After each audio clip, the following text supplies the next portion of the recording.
Welcome to Strange Truths and Tall Tales, the Product of Newfoundland podcast. This is the place for anyone who's fascinated by Newfoundland's rich tapestry of stories, history, and culture. I'm Robert, your host and guide through the curious, the legendary, and the downright strange. You might know me from my writing at Product of Newfoundland, where I dive deep into the stories of this island. Here, at the podcast, I try to bring those stories to life. From folklore, to forgotten truths, to the quirky traditions that make us who we are. Whether you live on the island or have never even been here, there's something here for you. So grab a cup of tea, settle in, and let's explore the stories that make Newfoundland what it is, one tale at a time. You're traveling through the fog, and just ahead is an island of mermaids, miracles, and monsters. Your next stop, Newfoundland, and these are its strange truths and tall tales. Alright, it's February 2nd, once best known as Candlemas Day. But let's be honest, the groundhog has pretty much stolen the show. Even here in Newfoundland, where there's not a groundhog to be found, it's his shadow, or lack thereof, that gets all the attention. Before groundhogs ever got involved, people knew that February 2nd was roughly the halfway mark between winter's start and the arrival of spring. It was a turning point, time to start thinking about the growing season. Naturally, that led to a lot of weather chatter. And when Candlemas arrived in Newfoundland, that chatter only got louder. People seemed determined to set their February 2nd weather predictions to rhyme. They had a bunch of old forecasting verses, and most sort of hold with the groundhog. If it's sunny, there's more winter. Take this one, for example. When Candlemas Day comes fierce and rough, winter's gone far enough. When Candlemas Day comes bright and clear, the worst of winters to appear. That one came from a newspaper I read in 1902. Now, not all of them hold with the groundhog. Take this one. Candlemas Day, black and grum, the worst of winter's yet to come. That's kind of the opposite. If it's a gray day, there's more winter to come. And you know what? I love that. Remember those choose-your-own-adventure stories? Feels a bit like that. I can wait until the morning of February 2nd, peek out the window, and then choose to believe the superstition that suits me best. Because sure, I can't control the weather, but I can control which old superstition I put my faith in. Now here's where Candlemas lore really gets interesting for me. Before the groundhog took over February 2nd forecasting duties, the job belonged to bears. It worked pretty much the same way. If the bear woke up, wandered out, and saw its shadow, boom, more winter. No more shadow? Spring was on its way. Apparently people believed this in parts of Newfoundland, and they believed it in Europe too. So here's my proposition. Newfoundland has no groundhogs, but we do have some of the biggest black bears in North America, not to mention one of the highest bear populations. Why not ditch the groundhog and bring back the bear? We could make February 2nd Bear Day. Think about it. If you're going to stare down Mother Nature in early February, you don't want some nervous little rodent. You want something tough, something with muscle. I think you want something that's going to need to see one hell of a shadow before it flinches. If we want a fighting chance at early spring, there's only one choice. Team Bear all the way. Playing with the bear tradition, I've got a Candlemas story for you. It's of a little bear who leaves his den on February 2nd and goes in search of his shadow. I call it the Little Candlemas Bear. It was February 2nd, Candlemas Day, and Little Bear stirred in his den on the Blue Hill. A deep, empty hunger gnawed at his belly, and the silence of his winter sleep felt too heavy to carry any longer. He stretched his limbs, shook the frost from his fur, and sniffed the cold air. His mother had always said he must sleep until spring, but something inside him whispered, "Wake up." So he did. He lumbered toward the mouth of the den, blinking against the light. But the world outside was not warm and green as he had imagined. It was cold. It was gray. The sky was thick with cloud. The wind sighed over the valley, sending wisps of white from the branches of the frozen spruce.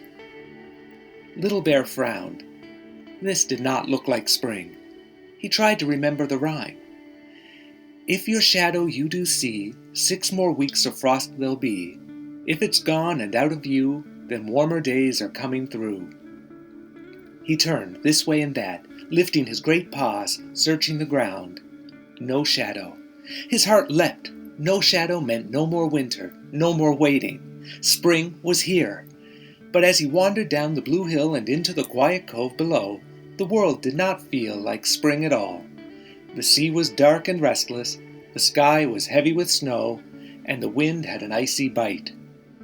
He felt strangely alone. He missed his shadow. It had always been with him, stretched beside him in the sunlight.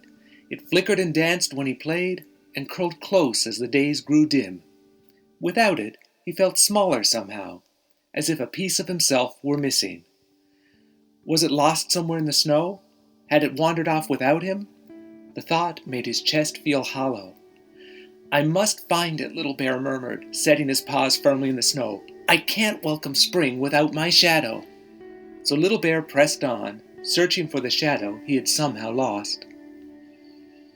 Through the snow-covered woods and into the cove he walked, his paws leaving deep prints behind him. The cold nipped at his tail, but his heart was set on the search. Nestled at the edge of the cove was a salt-box house, its roof heavy with snow, its tiny kitchen window glowing like a lantern against the gray afternoon.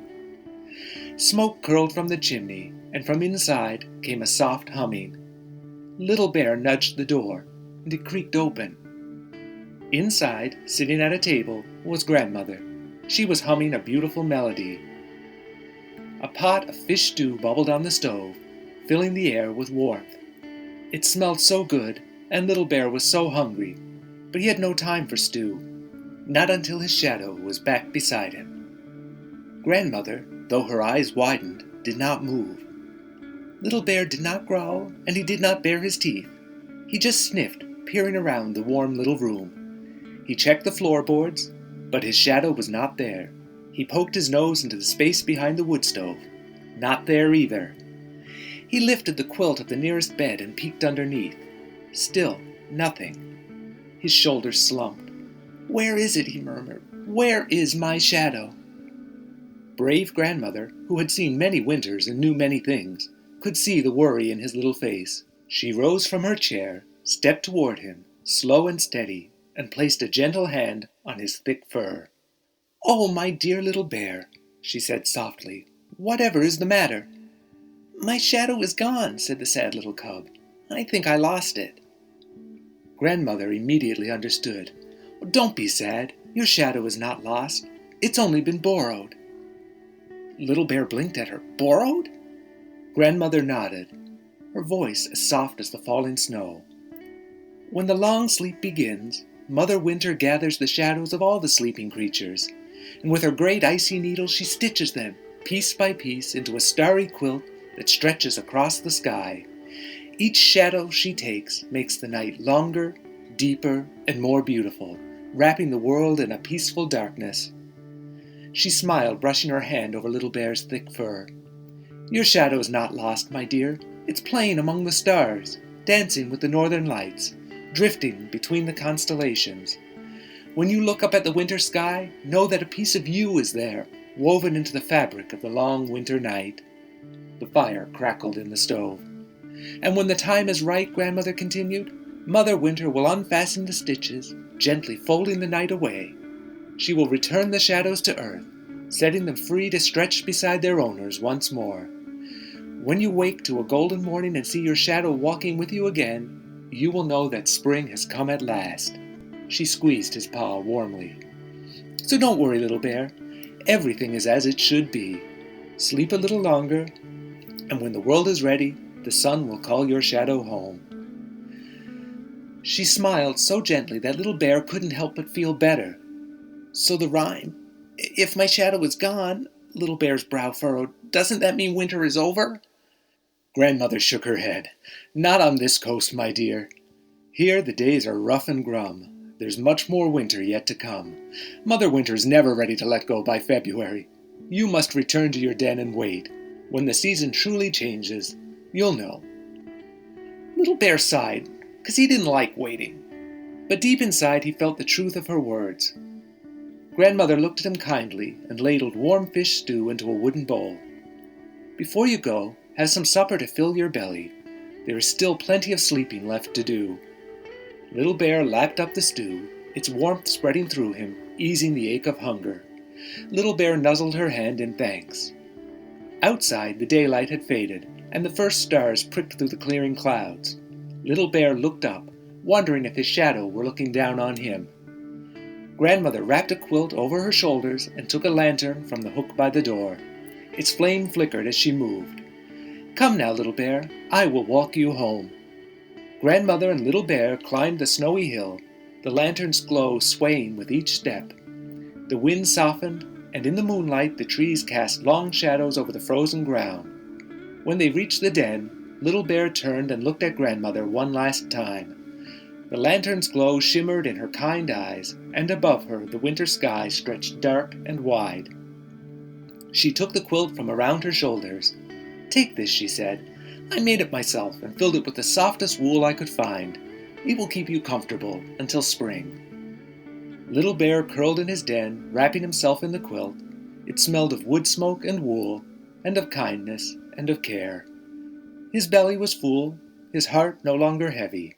With his quilt, he wasn't lonely anymore, and he let sleep take him, dreaming of the day when the sun would shine bright, the streams would run free, and his shadow would return to walk beside him.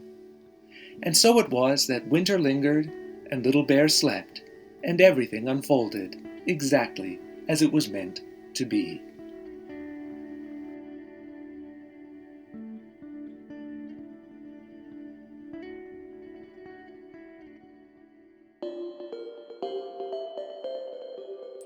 Grandmother in the story was making fish stew, but she could just as easily have been baking a cake. In the time of my great-grandparents, the short winter days gave people a bit more leisure time. The early darkness didn't allow for work outdoors, so neighbors gathered, being social, taking turns hosting kitchen card games. A popular one was playing for the Candlemas cake. Friends played cards to collect enough money to make a cake. On one night they might play for flour. The losers of the game would contribute enough money to buy flour for a cake. The winner got away without having to pay.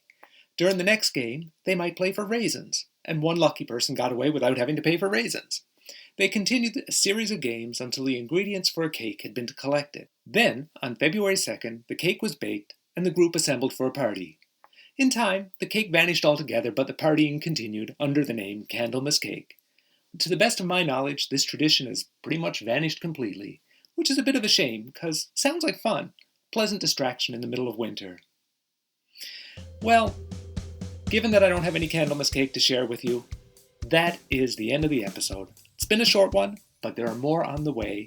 Enjoy your day, and keep an eye out for bears, because, well, you never know.